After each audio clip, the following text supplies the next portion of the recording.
Chaturvedi and I am back with my new video of medication का first part हो गया था। फर्स्ट पार्ट में मैंने कुछ बताया था आपको कि साइड्स बताई थी, लेकिन अभी कुछ रिएक्शंस के बारे में, साइड इफ़ेक्ट्स के बारे में बताना बहुत ज़रूरी है।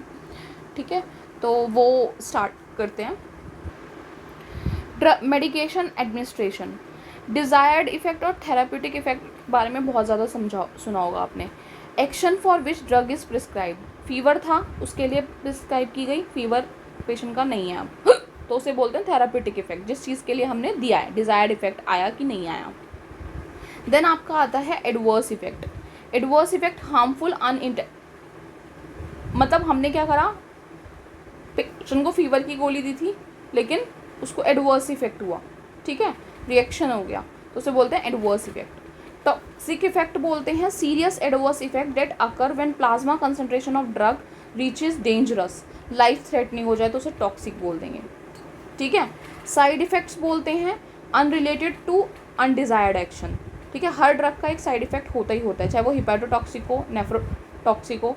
ये cumulative action when repeated dose of the drug accumulate in body and exert great biological effect than the initial dose, कि वो accumulate होती जाती है, उसके बाद मतलब ये आपने दी मेडिसिन, फिर पाइलअप होती गई और इसके कारण क्या हुआ, बहुत ज़्यादा इनिशियल डोज से एक्सर्ट ग्रेट बायोलॉजिकल इफेक्ट, बहुत ज़्यादा इफेक्ट हो गया। ठीक है, ड्रग डिपेंडेंसी, पेन किलर लेते पेशेंट क्या होगा, पेन किलर पे ही डिपेंड हो गया, resulting from continued use, abuse and addiction. Addiction ही हो गया उसको मॉर्फिन का, पेन किलर दे रहे थे आप। सिंक्रेटिक इडियोसिंक्रेटिक रिस्पॉन्स क्या होता है, इंडिविजुअल यूनिक अनप्रिडिक्टेबल रिस्पॉन्स होता है ये। पैराडॉक्सिकल रिएक्शंस क्या होती हैं, यूनिक अनप्रिडिक्टेबल रिस्पॉन्स जो पेशेंट का आता है किसी, ठीक है, कि हमें लगता नहीं था वो कैसे बिहेव करेगा लेकिन वो कर रहा है। उसके बाद आता है response that contrast sharply with usual unexpected response, paradoxical. इसके बाद आपका आता है टॉलरेंस। टॉलरेंस में आपका ability to endure ordinary injurious amount of drug और डिक्रीजिंग इफेक्ट। ठीक है, उसका टॉलरेंस का मतलब कितना भी डोज दे दो उसको कोई फ़र्क नहीं पड़ता। वो ट्रेमाडोल भी दे दो पेशेंट को, लेकिन अगर वो अल्कोहलिक है तो उसे असर नहीं करती। ठीक है, रिक्वायर इंक्रीजिंग डोसेज, जिसके कारण हमें उसको डोज इंक्रीज करना पड़ता है। हाइपर सेंसिटिविटी रिएक्शंस, जैसे एलर्जिक रिएक्शंस जो हो जाती हैं किसी भी ड्रग से किसी से भी हो सकती है। जो हाइपर सेंसिटिव रिएक्शंस ड्रग्स और फूड से होती हैं उसे टाइप 1 हाइपर सेंसिटिव बोलते हैं। हाइपर सेंसिटिविटी के लिए इसके लिए एक अलग से वीडियो बनाऊंगी मैं, पूरा टॉपिक उस पर हाइपर सेंसिटिविटी ही डिस्कस करेंगे, जिसमें टाइप 1 हाइपर सेंसिटिविटी में एनाफिलेक्सिस रिएक्शन भी आते हैं जो कि लाइफ थ्रेटनिंग एपिसोड्स हो जाते हैं। ठीक है, ब्रोंकियल इसका इम्पॉर्टेंट है, वीआईपी क्वेश्चन। ब्रोंकियल कॉन्स्ट्रिक्शन होता है एनाफिलेक्सिस में, एडिमा हो जाता है डेट ऑब्स्ट्रक्ट एयरवे। ठीक है, क्या क्या होता है एनाफिलेक्सिस में, ये हम इस डायग्राम से, ईचिंग, किसी भी ड्रग से एलर्जी हो रही है, पेशेंट कंप्लेन कर रहा है कि मैम हमें तो ईचिंग हो रही है बहुत ज़्यादा, तो ये rhinitis, conjunctivitis, angioedema, laryngeal oedema. इसके बाद आपका आता है bronchospasm, dysrhythmias, gastrointestinal cramps, malabsorption, angioedema, hypotension, BP कम हो जाना, ये सारा एनाफिलेक्सिस टाइप 1 के सारे सिम्टम्स हैं। वीआईपी क्वेश्चन पूछा जाता है पेपर में। जनरलाइज वेसोडाइलेशन हो जाता है। ठीक है, डिप्लीट करता है सर्कुलेटिंग ब्लड फ्लो को, क्योंकि allergens is administered to the individual who has antibody produced by prior use of the drug, कि पहले यूज़ हो चुके हैं इसके कारण एंटीबॉडी भी होती है उसको, तो इसलिए इतने सारे सिम्टम्स आने लग जाते हैं। अर्टिकेरिया, इसमें क्या होता है, प्यूरेटिक स्किन हो जाती है, इरप्शन होना लग जाता है, जायंट हाइव्स आने लग जाते हैं।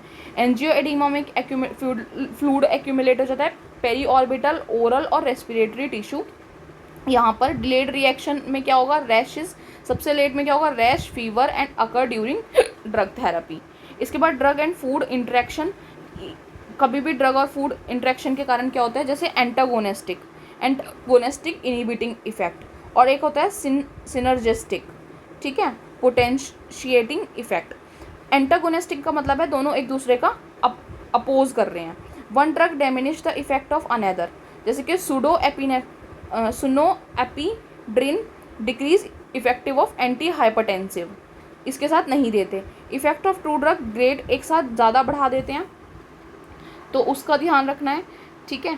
Factors influence dosage and response, इसमें थेरापेटिक इंडेक्स पे डिपेंड करता है, जैसे कि ratio between lethal, therapeutic index क्या है, lethal dose and therapeutic dose, कि मतलब इस लेवल के ऊपर ये लीथल हो जाएगी और इससे पहले वो अच्छा काम किया है। High therapeutic index is preferable to a low therapeutic index which provides a narrow margin of safety. High therapeutic index होना चाहिए कि पेशेंट को 5 ग्राम्स तक दे लें, कुछ ना हो, ठीक है, वो प्रीफर किया जाता है in comparison to low therapeutic index से। Serum concentration of some drugs need to be monitors, serum concentration देखनी चाहिए, जैसे peak level, highest concentration of drugs within 1 to 2 hours after oral, 1 hour after IM और 30 minutes after IV administration. Residual level कब होता है, lowest concentration of drugs within 15 minutes of next dosage schedule, इसलिए कहते हैं कि antibiotics हमेशा time पे देनी चाहिए। Then concentration and duration of drug action affected by individual factor भी होते हैं। कैरेक्टरिस्टिक ऑफ ड्रग्स क्या हो रहा है, मेम्ब्रेन बैरियर, जैसे कि प्लेसेंटा ब्लड ब्रेन बैरियर में ब्लॉक सेलेक्टिव पास नहीं कर पाती, बस। सो गाइस इस वीडियो में इतना ही। नेक्स्ट टॉपिक हम नेक्स्ट चैप्टर पढ़ेंगे। So thank you, have a nice day. अगर आपको मेरी वीडियो अच्छी लगी हो तो प्लीज़ अपने फ्रेंड्स में शेयर करें, लाइक करें, सब्सक्राइब करें मेरे चैनल को। Okay, thank you, bye.